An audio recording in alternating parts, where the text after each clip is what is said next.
जीवन में यदि आगे बढ़ना है तो ये बाह बाह करने वाले लोगों से जितना शीघ्र हो सके पिंड छुड़ाइए, क्योंकि ये बाह बाह करते करते आह निकाल देंगे आपका। हाँ, एक राजा था उदय भैया, आपको कथा सुना रहे, एक महापुरुष का कथन है। एक राजा के पास दो दर्जी पहुंचे। अब बोले हम लोग देवलोक से आए हैं, सारे देवता हमारे द्वारा सिला हुआ ही वस्त्र पहनते हैं, हम देवताओं का कपड़ा सीते हैं। राजा बोले अरे स्वागतम आपका, हमारे लिए कपड़ा सिल देंगे, आप ही के लिए तो आए हैं यहाँ पर महाराज, लेकिन हमारी एक शर्त है, हम जो जिस धागे से कपड़ा बनाते हैं वो सब कपड़ा धागा दैवीय धागा है, तो मूर्ख व्यक्ति को दिखाई नहीं पड़ेगा।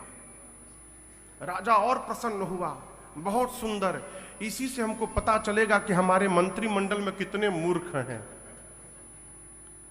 उस दर्जी ने कहा कि देखिए सरकार, 1 महीने का समय लगेगा, हमको एक एकांत कमरा चाहिए, 1 महीने तक कोई आए नहीं उसमें, बस हम 1 महीने में दैवीय वस्त्र आपके लिए बना के प्रस्तुत करेंगे।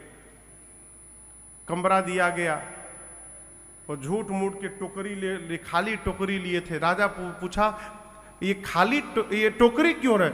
महाराज आपको दिखाई नहीं दे रहा है, सब धागा पड़ा हुआ इसमें।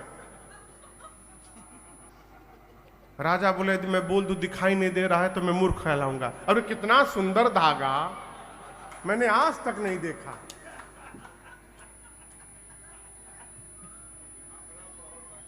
ना ना ना, आप पे नहीं हो रहा है। अब वो 1 महीना केवल खाए सोए, कोई काम ना करे। 1 महीने बाद राजा ने अपने मंत्री से कहा कि जाओ, कल उसी वस्त्र को पहनकर मेरी शाही सवारी निकलेगी पूरे नगर में, तो तुम जाकर देख लो कैसा दिख रहा है, चुपचाप हमको बताओ। राजा इस चक्कर में था कि पता तो चले कि हमारा असली मंत्री मूर्ख तो नहीं है। मंत्री गया कमरे में, दर्जियों ने प्रणाम किया, मंत्री का जय श्री राम, वस्त्र सामने टंगा है देखिए, कुछ नहीं था, हवा खाली। बोले सामने देखिए क्या दिव्य चमक है।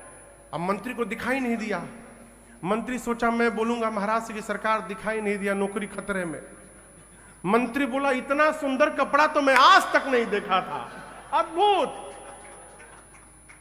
अब वो जाके राजा को बताया, राजा गदगद, चलो हमारा मंत्री मूर्ख नहीं है, उसको दिखाई तो दिया। अगले दिन जब कपड़ा पहनने का समय आया तो वो दोनों दर्जी ऐसे करते करते आए, दिख किसी को नहीं रहा है, लेकिन कोई नहीं बोल रहा है दिख रहा है नहीं रहा है, सब बोले अद्भुत सरकार, अद्भुत वस्त्र, अद्भुत। अब राजा को दिखे नहीं। अब राजा सोचे सब विद्वान है, हम ही मूर्ख है का।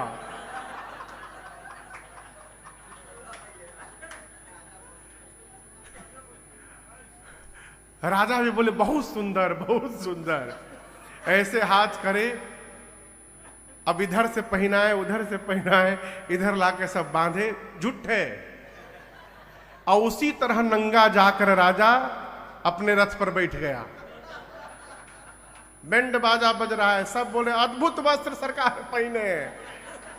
और किसी को वस्त्र दिखा नहीं, और पूरे नगर में उसी तरह राजा परिक्रमा लगा लिए। ये बाह बाह करने वाले कब हमारी परिक्रमा निकाल देंगे कोई पता नहीं है, इसलिए बचा जाए।